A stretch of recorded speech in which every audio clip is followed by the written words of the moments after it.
Olá, meninos e meninas, essa é a nossa videoaula sobre a primeira geração do romantismo no Brasil.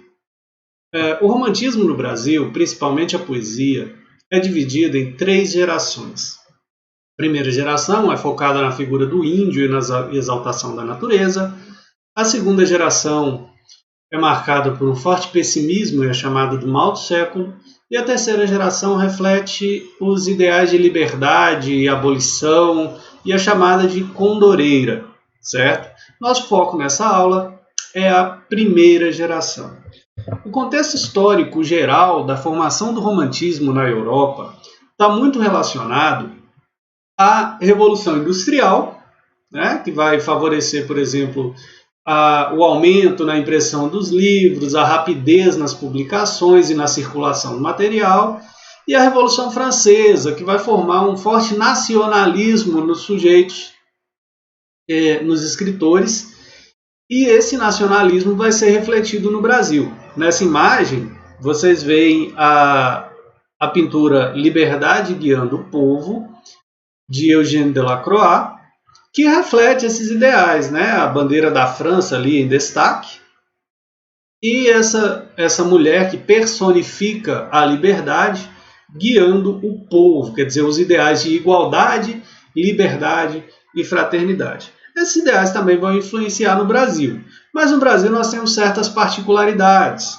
No contexto histórico nacional, nós temos a chegada da família real portuguesa em 1808, esse povo bonitinho que vocês estão vendo aí na imagem, né? Dom João VI, Dom Pedro, Dona Maria, enfim.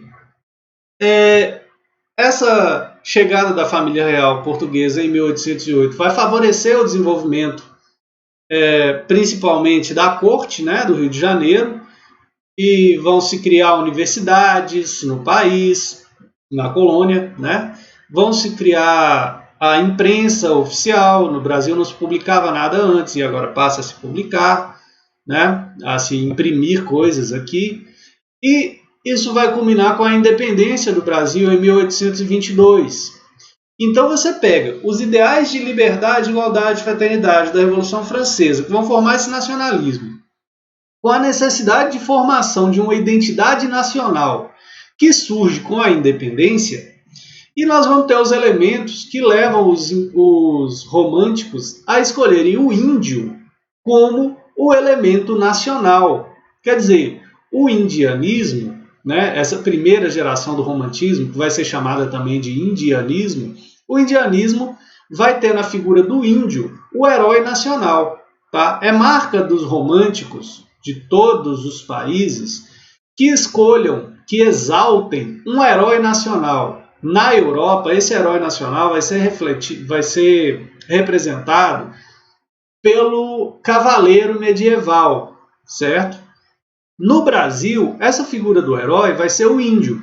Só que não o índio real, não o índio que foi pesquisado antropologicamente, o índio que foi idealizado, porque a idealização é uma marca do romantismo.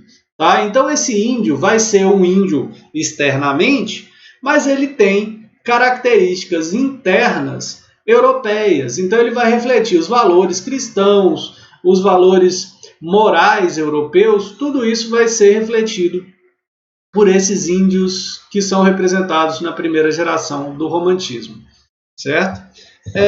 Nesse trecho aí de Suspiros Poéticos e Saudades, de Gonçalves de Magalhães, vocês vão ver a importância da idealização para os poetas românticos. Gonçalves de Magalhães, em 1836, publicou Suspiros Poéticos e Saudades, que é o primeiro livro de poemas brasileiro com características predominantemente românticas. Tá? E no prólogo desse livro, que foi publicado na França, por sinal, mas é literatura brasileira, porque o Gonçalves de Magalhães é brasileiro, né? Então, no prólogo desse livro, se destaca esse parágrafo que está aí, ó.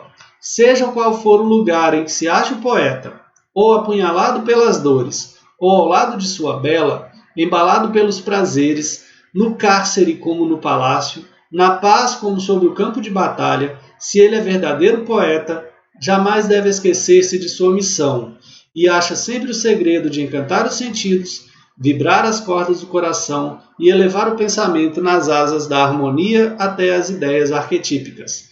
Está vendo que aí ele fala das diversas possibilidades de representação para a poesia, né? Dores, amores, prazeres, cárcere, paz, batalha, enfim. Todas as situações possíveis devem ser representadas pelo poeta com base nas ideias arquetípicas, ou seja, com base na idealização. Então vai ser idealização do índio, idealização da natureza, idealização da mulher, idealização do amor, idealização de tudo, certo? As principais características dessa primeira geração do romantismo no Brasil vão ser todas derivadas, praticamente, do nacionalismo ufanista.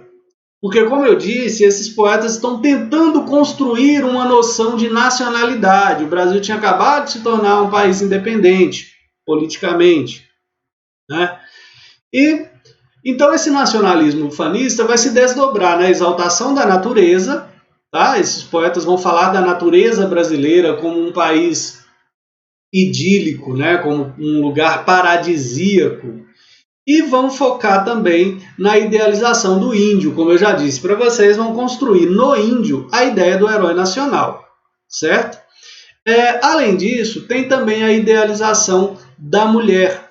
Dentro do sentimentalismo romântico, do subjetivismo romântico, a idealização da mulher aparece com a representação de uma mulher inatingível, de uma mulher cujas características são todas perfeitas, a pureza, a beleza, tudo é angelical nessa mulher que é idealizada. Tá?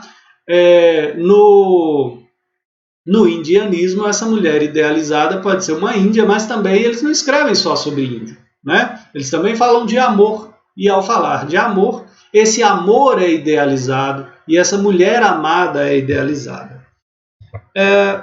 O principal poeta dessa geração é Gonçalves Dias. Tá? Gonçalves Dias, esse poeta maranhense, é conhecido principalmente pela sua Canção do Exílio. Há diversos outros poemas, como o Ijuca Pirama, que vai refletir esse ideal de nobreza do índio. Mas Canção do Exílio é muito importante para a gente perceber essa ideia do nacionalismo e da exaltação da natureza da pátria. Tá? Vejamos. Minha terra tem palmeiras onde canta o sabiá. As aves que aqui gorjeiam não gorjeiam como lá. Nosso céu tem mais estrelas. Nossas várzeas têm mais flores. Nossos bosques têm mais vida. Nossa vida mais amores. Em cismar sozinho à noite, mais prazer encontrei eu lá. Minha terra tem palmeiras onde canta o sabiá. Minha terra tem primores que tais não encontro eu cá. Em cismar sozinho à noite, mais prazer encontro eu lá. Minha terra tem palmeiras onde canta o sabiá. Não permita Deus que eu morra sem que volte para lá. Sem que desfrute os primores que não encontro por cá. Sem que ainda viste as palmeiras onde canta o sabiá. Esse poema foi escrito em Coimbra, em julho de 1843, e vocês vão ver que o poeta, de maneira muito subjetiva, ou seja, com uma primeira pessoa muito marcante, né? Minha terra, o minha aparece com frequência, o eu aparece com frequência, né? Não permita Deus que eu morra sem que eu volte para lá. Então essa primeira pessoa é muito marcante no romantismo de maneira geral. Porque o subjetivismo é uma marca do romantismo que vai perpassar todas as gerações. Tá? E esse poeta se coloca no lugar do exílio, comparando as belezas da natureza brasileira ao lugar onde ele se encontra, né? E exaltando a natureza brasileira em detrimento daquela do lugar onde ele se encontra. Então minha terra tem palmeiras, as aves que aqui gorjeiam, aqui o lugar do exílio, o lá é a minha terra e a minha terra é sempre melhor. Né? Nosso céu que tem mais estrelas, nossa várzea que tem mais flores, enfim. Outra coisa que aparece nesse poema importante no indianismo da primeira geração é a religiosidade. Note que ele termina o poema com uma oração. Não permita Deus que eu morra, sem que volte para lá. Tá? Os poetas românticos são marcados por uma forte religiosidade.